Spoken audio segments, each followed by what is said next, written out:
के लिए बुलाया है, तो मैं तुम्हारी सहायता अवश्य करूंगा। तो ठीक है, मैंने एक उपाय भी सोच लिया है। मैं चुपके से रानी के कमरे में जाकर उसे डस लूंगा, लेकिन मैं उसमें इस तरह से विष डालूंगा कि मेरे विष के प्रभाव से वो सिर्फ बेहोश हो जाएंगी। फिर चाहे कोई कितना भी प्रयास कर ले, वो होश में नहीं आएंगी।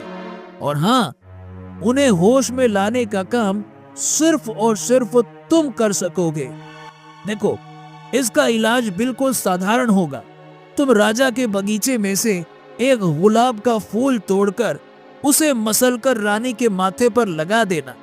ऐसा करते ही रानी को होश आ जाएगा और राजा ये देखकर खुश हो जाएगा और तुम्हें छोड़ देगा, क्योंकि राजा अपनी रानी से बहुत ही प्यार करता है। वो उसे जिंदा रखने के लिए कुछ भी कर सकता है। बस।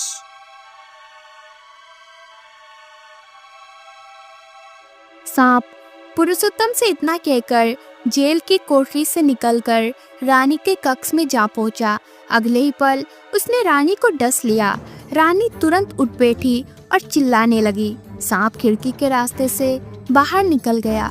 रानी चीखते चिल्लाती हुई कक्ष में जमीन पर गिर पड़ी। राजा के नौकरों ने रानी को गिरते हुए देखा तो वो दौड़कर रानी के पास पहुंचे। रानी ने चिल्लाकर बताया, सांप सांप सांप ने मुझे काट लिया है, मुझे बचाओ। और इसके बाद रानी बेहोश हो गई। नौकरों ने तुरंत जाकर राजा को सूचित किया। महाराज जल्दी चलिए, महाराज महारानी को जहरीले सांप ने काट लिया है, जल्दी चलिए। जब ये खबर राजा को मिली तो उसने तुरंत अपने सेवकों को बुलाकर राजवैद्य को अपने पास बुलाया और कहने लगा, वैद्य जी, मेरी पत्नी को बचा लीजिए। इसे किसी जहरीले सांप ने काट लिया है। यदि महारानी को कुछ हो गया तो मैं जीवित नहीं रह पाऊंगा। कृपया करके मेरी पत्नी को किसी भी हाल में बचाइए। तब राजवैद्य ने कई तरह की औषधियां बनाई और महारानी को दी, लेकिन उपचार का कोई लाभ नहीं हो रहा था। तो राजवैद्य ने कहा, हाँ महाराज, महारानी का इलाज अब मुझे संभव नहीं लग रहा है, क्योंकि रानी जी को जिस सांप ने काटा है वो बहुत ही जहरीला है। मेरी कोई भी औषधि अब काम नहीं कर रही।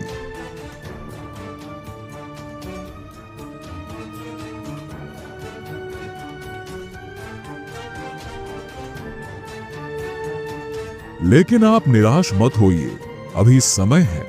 आप किसी दूसरे वैद्य या हकीम को बुलाकर लाइए। शायद उनके पास कोई ऐसी औषधि हो जिससे रानी ठीक हो जाए। अगले ही पल राजा ने अपने महामंत्री को आदेश दिया, महामंत्री जी, फौरन ये ऐलान करवा दिया जाए कि जो भी हमारी रानी का इलाज करेगा और उसे ठीक कर देगा, उसे मुंह मांगा इनाम दिया जाएगा। इसके बाद महामंत्री ने तुरंत पूरे राज्य में घोषणा करवा दी। आदेश का ऐलान होते ही कई वैद्य और हकीम राजमहल में पहुंच गए। महारानी को तरह तरह की औषधियां दी जाने लगी, लेकिन इतना उपचार के बाद भी महारानी की बेहोशी वैसी की वैसी बनी रही। हे भगवान, ये महारानी कैसी मुसीबत में फंस गई।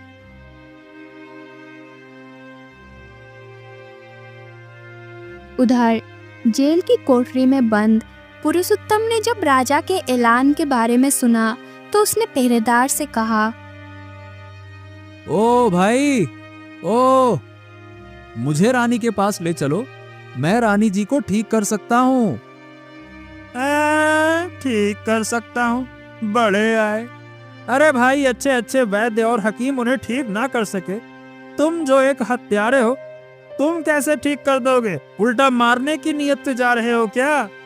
देखिए, मैं आपसे विनती करता हूँ, बस एक बार मुझे महाराज के पास ले चलिए। मैं सच कहता हूँ, मैं महारानी को बचा लूंगा।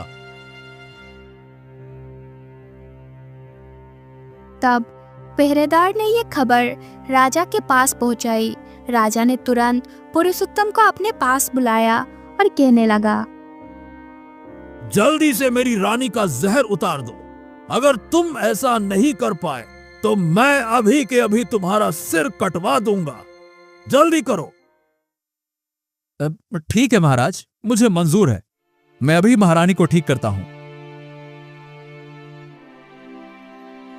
पुरुषोत्तम के विश्वास दिलाने पर उसे रानी के पास ले जाया गया।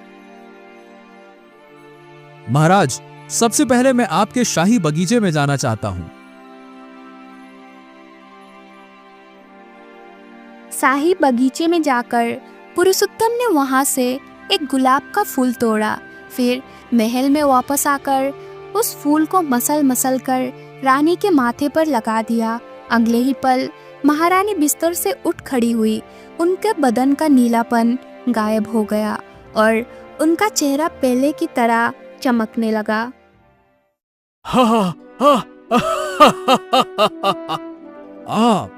अरे महारानी, आप इस गरीब पुरुषोत्तम की वजह से जीवित हुई है और मुझे बहुत अच्छा लग रहा है आपको देखकर।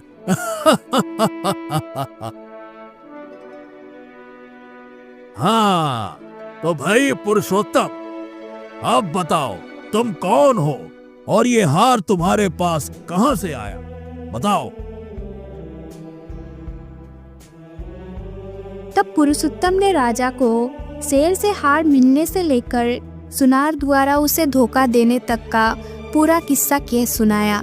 राजा ने पुरुषोत्तम की सच्चाई जानने के बाद उसे खूब सारा धन दिया और उसे सम्मान पूर्वक अपने राज्य से विदा किया, जबकि उस सुनार को गिरफ्तार कर जेल में डाल दिया गया।